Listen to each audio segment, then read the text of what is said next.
ayon sa Bible scholars, yung eye of the needle ba, hindi yun talaga literal na yung sarayan.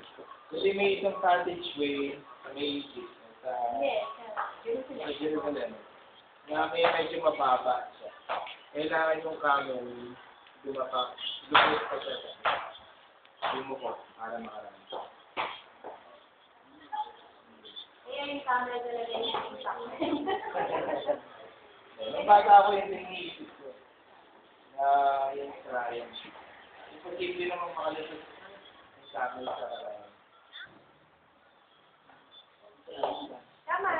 Tama rin yung merong story. Ang story, yung camel normally, lagayan nila yun ng gamit, di ba?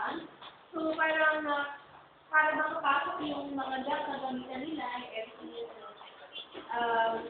say studying these types of procedures for this camel, to enter yung maliit na door nila, kesa dun sa mga tao. Kasi bakit? The camel can easily, yung laman ng camel can easily be taken out. Diba? Pwedeng tanggalin na sa likod, makakapasok na yung camel. Kasi yung camel wala nang attachment.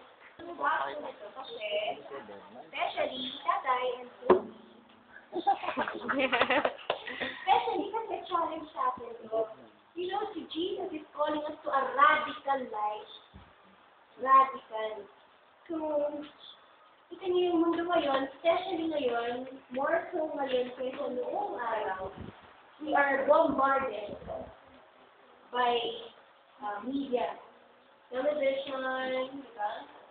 Cable, yung mga DVD movies, very much available, radio, yung mga music natin, no? Yung mga billboard, Oo nga, billboard. mga magazine, Kapitong. alam mo, tuwa ako na wala yung billboard nila. Meron din yung pangalan, no? Yung bomba na nila. Hindi ko neto. Ay, kasi, sabi ng asawa ko, mga boys, lockdown na din yung super neto. Oy, nagselos. Pag lumata ako doon, sabi ko, Hindi, selos, selos. gusto ko luwakan. Baka ako makatingin na naman yung Balupit kasi kayo din. Yung mama na yun, yung mata nakala. Alam mo. Hindi. Ang ibig sabihin, yung mga ganyan, yung mga billboards, diba?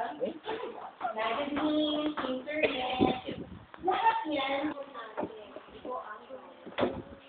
So ngayon, si Jesus, sinasabi niya sa atin, Amir, Yes po? sabi niya sa yung Jesus,